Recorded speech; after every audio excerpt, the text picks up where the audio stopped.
Ba-dum-bum, doo-doo, doo-doo, ba-dum-bum, doo-doo, doo-doo, ba-dum-bum, doo-doo, doo-doo, ba-dum-bum, doo-doo, doo-doo.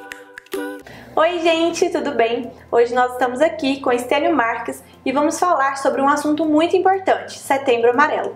Doutor, por que foi escolhido o mês de setembro para simbolizar a prevenção ao suicídio? Então, o mês de setembro ele foi escolhido, não foi por um acaso, né? O porquê do setembro? Essa campanha ela surgiu nos Estados Unidos em 2003. Em 94, um jovem de 17 anos chamado Mike, ele sofria por sérios problemas psicológicos, só que ele era muito inteligente. E aí ele pintou um carro que ficou conhecido como Mustang. Ele pintou ele de amarelo e logo em seguida ele cometeu suicídio. Então no velório dele as pessoas começaram a levar, né, algo que incentivasse as pessoas a procurarem ajuda. E aí colocaram o amarelo por conta do carro, né, que ele tinha pintado, para fazer menção. Então, logo depois, em 2003, quando surge mesmo a ideia da Organização Mundial de Saúde em colocar o dia 10 de setembro como o Dia Mundial, né, da Prevenção ao Suicídio, eles usaram a cor amarela exatamente por conta do carro amarelo que o Mike, né, esse jovem americano, pintou. Então foi por conta disso mesmo. Interessante, né? E eu não sabia, eu vi essa história esses dias e achei que não era verdade, enfim. É importante a gente lembrar também que, na maioria das vezes, quem comete suicídio não comete de uma hora para outra. Perfeito. O suicídio é só um resultado de uma série de problemas psicológicos que essa pessoa está passando. Perfeito. E quais são esses problemas? O senhor pode citar alguns? Olha, existem vários tipos de problemas emocionais, né? Muitas vezes nós, por exemplo, nós não conseguimos dar nome, né, ao que nós sentimos, né, ao que nós pensamos. Então são vários os problemas, por exemplo, depressão, né, uma esquizofrenia, que já são os transtornos, né, a bipolaridade, por exemplo, crises reais de ansiedade, né, tem pessoas, inclusive, que têm ansiedade aumentada, né, que tem a TAG mesmo, que é o transtorno de ansiedade generalizado. Mas eu estou falando de alguns casos, né, que são mais frequentes, mas a gente pode pegar aí qualquer coisa. Por exemplo, um luto que a pessoa está passando, ela não conseguiu ainda elaborar isso, né? Uma violência sexual que foi acometido na infância, ela não conseguiu lidar com isso ainda, né? Então tem uma série de coisas, inclusive, por exemplo, uma perda de um relacionamento, a perda do trabalho, né? Então é muito amplo isso, né? Assim, é muito amplo, não dá pra gente focar numa coisa muito específica. E tem alguma coisa que alguns sintomas, algumas ações que a gente pode identificar numa pessoa que está depressiva, que está com pensamento suicida? Essa pergunta é muito interessante, porque às vezes tem pessoas do nosso lado que a gente não consegue identificar, né? Então nem todo mundo ele vai demonstrar um sintoma muito claro, por isso que nós temos que ficar muito ligados realmente nesse sentido. O que eu costumo dizer assim, que é mais fácil de identificar é quando a pessoa ela tem uma mudança de comportamento muito brusca, sabe?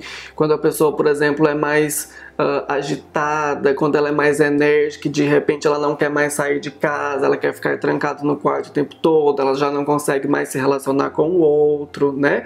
Então as atividades que geralmente ela fazia, ela começa a não fazer, né? Isso de forma brusca, né? Então seria, por exemplo, hoje eu faço todas as minhas atividades, amanhã eu já não quero fazer nada, depois da manhã do mesmo jeito.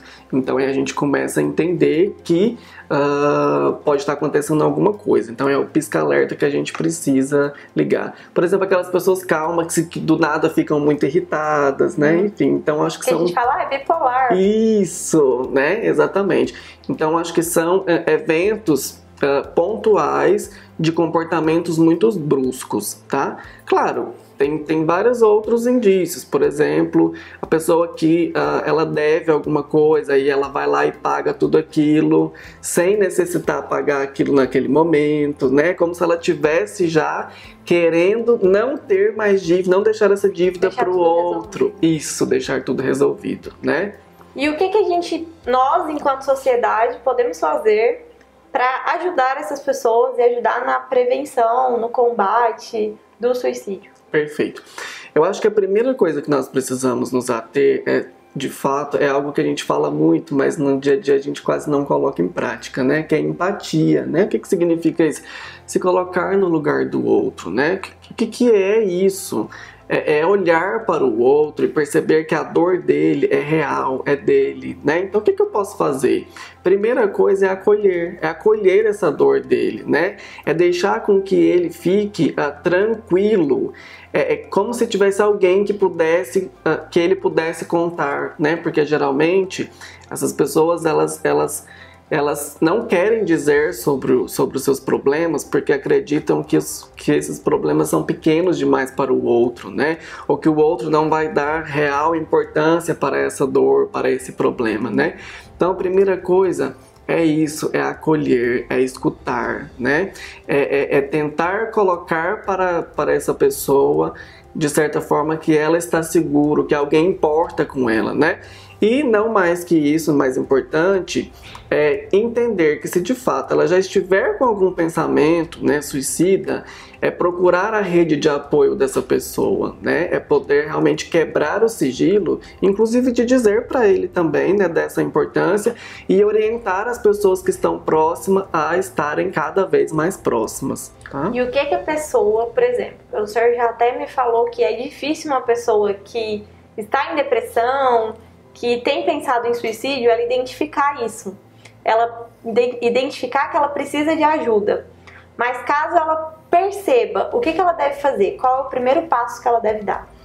A primeira coisa é ela reconhecer que ela precisa de ajuda, né? E isso é muito difícil, na verdade, porque nós trabalhamos com as resistências, né? Nossas resistências de dizer das nossas fragilidades. Então, a primeira coisa é a gente reconhecer que a gente precisa mesmo, né? E depois é poder contar com quem a gente tem liberdade, com quem a gente confia, né? Hoje, nós podemos buscar ajuda nos amigos, na família, né? E, claro, um bom profissional, né? Nós temos hoje profissionais da psicologia, profissionais da psiquiatria, que fazem um trabalho diferente, mas que são áreas que se complementam, né? Então, ajuda existem em todas as esferas, né? Mas uma ajuda mais específica seria de um profissional mesmo. Muito obrigada, doutor. Então é isso, gente. Se você se identificou, procure a ajuda de um profissional. Ba-dum-bum, doo-doo, doo-doo, doo-doo, ba-dum.